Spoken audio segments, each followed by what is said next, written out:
Приветствую, уважаемые натуралисты! С вами канал ЗУ. Мы собираем большую видеоэнциклопедию про все виды животных планеты. Любите природу вместе с нами. Подписывайтесь и ставьте лайки. Они помогают узнать о мире животных большему количеству людей. Господа, сегодня у нас в эфире политический вестник. Вы знаете, какой породы главный символ России? Двуглавый он породы, имеющий мало отношения к классификации орлов. Скорее, он относится к символам древности, где-то между шумерами и Золотой Ордой. Чего не скажешь о главном конкуренте России в борьбе за звание альфа-страны. США. У них с главным орлом проблем нет. Он вообще не орел, однако он четко относится к определенному виду, победив в сражении быть символом для всех американцев простой индюшки. Встречайте белоголового орлана, хищную птицу из семейства ястребиных, а не орлов. Как вы уже наверняка догадались, прописан белоголовый орлан в Канаде, США, на севере Мексики, Аляски, островах Сан-Пьер, Франция. И чем севернее проживает эта птичка, тем крупнее ее размеры. Самые крупные белоголовые орланы встречаются на Аляске. Размеры у американского недоорла впечатляющие. Белоголовый орлан – одна из наиболее крупных хищных птиц Северной Америки, но при этом по величине значительно уступает родственному орлану белохвосту. Общая длина достигает 70-120 см, размах крыльев 180-230, масса от 3 до 7 кг. Самки примерно на четверть массивнее самцов. Кстати говоря, не солидно, но факт. Голос у этих птиц слабый и писклявый. Издаваемые ими звуки похожи на свист. А зимой в компании других орланов главный герб США очень любит почирикать. Все ближайшие родственники белоголового орлана распространены за пределами Америки. Из них похожую расцветку имеет лишь африканский орлан-крикун. Так же, как и белоголовый, он имеет белое оперение головы, шеи и хвоста. Однако у крикуна белый цвет занимает большую поверхность, захватывая также верхнюю часть спины и груди. Рацион питания хищных птиц состоит в основном из рыбы и мелкой дичи. При возможности орлан может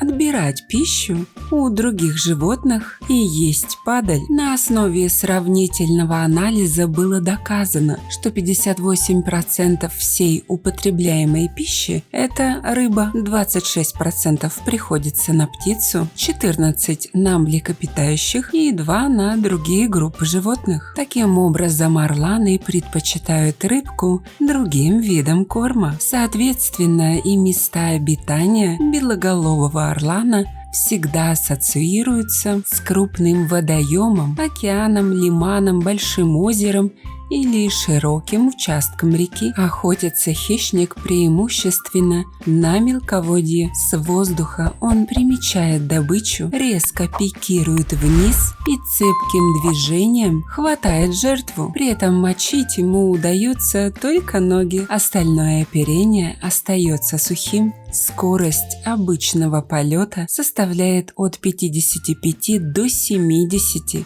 км в час, а пикирующего до 165 км в час. Белоголовые орланы известны своим свойством к отбиранию корма у других птиц или животных. Добытая таким образом пища составляет около 5% всего их рациона. Ввиду недостаточного опыта охоты к таким действиям более склонны молодые особи. Хотя в ходе конфликта с теми, у кого орланы украли добычу, владельцы еды могут быть съедены сами. Белоголовые орланы моногамны. Половая зрелость обычно наступает в возрасте 4, 5, изредка 6-7 лет. Тогда-то и начинается самое интересное. Брачное поведение особенно ярко проявляется в демонстративном полете полете обеих птиц, во время которого они гоняются друг за другом, делают глубокие нырки и переворачиваются вверх ногами. Наиболее зрелищный эпизод такого ритуала в английском языке, известный как cartwheeling, в буквальном переводе катание кувырком, выглядит следующим образом. На большой высоте самец и самка сцепляются когтями и парашютом падают вниз, вращаясь в горизонтальной плоскости. Влюбленные разлетаются только у земли, после чего вновь взмывают ввысь. Также влюбленную парочку иногда можно увидеть на ветке, где они трутся друг об друга клювами, целуются, наверное. Окончательно образованный союз закрепляется узами брака и выбором места для будущего гнезда. А гнездо белоголового орлана – это вообще отдельный разговор. Это целая достопримечательность по типу дворца. Настоящий дом на дереве. Хищная птица строит гнездо основательно и на долгие годы. Зафиксированы случаи, когда пара орланов проживали в одном гнезде более 30 лет. Обычно такой дворец у белоголового орлана в диаметре достигает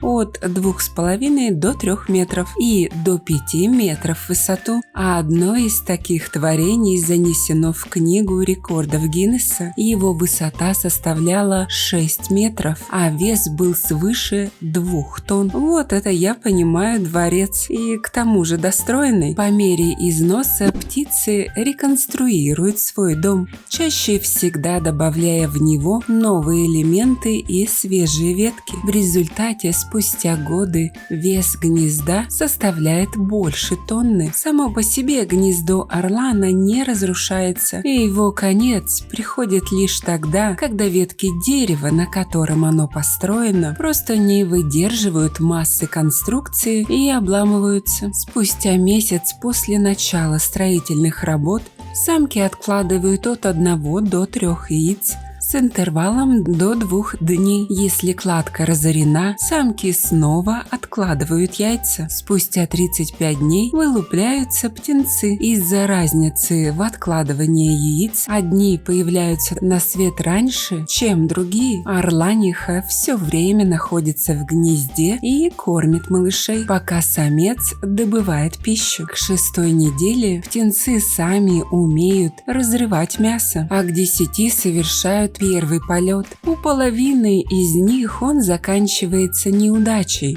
и малыши еще несколько недель проводят на земле. После того, как они научатся летать, птенцы некоторое время находятся с родителями, а потом уже разлетаются. В дикой природе продолжительность жизни хищных пернатых составляет от 17 до 20 лет. Самым старым белоголовым орланом до 2010 года считалась птицей из штата Мэн. На момент смерти ей было 32 года 11 месяцев. Птицы в вольерах живут намного дольше, до 36. Поскольку хищные птицы находятся на вершине пищевой цепочки, природных врагов, кроме голых обезьян, у них практически нет. Гнезда могут разорять еноты или филины, желая полакомиться яйцами. Если жилище орланов расположено ближе к земле, в него могут нагрянуть песцы. К сожалению, во времена массовой миграции американские переселенцы вели спортивную охоту на этих птиц и отстреливали их из-за красивого оперения. Фермеры недолюбливали орланов из-за нападений на домашних птиц. Также они считали, что пернатые хищники вылавливают слишком много рыбы из озер. Для защиты от них жители посыпали туши скота ядовитыми веществами. В результате к 1930 году птица стала редкостью для США и обитала преимущественно на Аляске. Индейцы же считали, что кости орланов помогают избавиться от многих болезней, а когти использовались ими в качестве украшений и амулетов. Перья выдавались воинам за особые заслуги и передавались из поколения в поколение. Птицы считались божьими посланниками, так что главный символ Америки чуть не был истреблен самими же переселенцами. Однако они вовремя очнулись очухались, и на сегодняшний день популяции белоголового орлана ничего не угрожает. Кстати,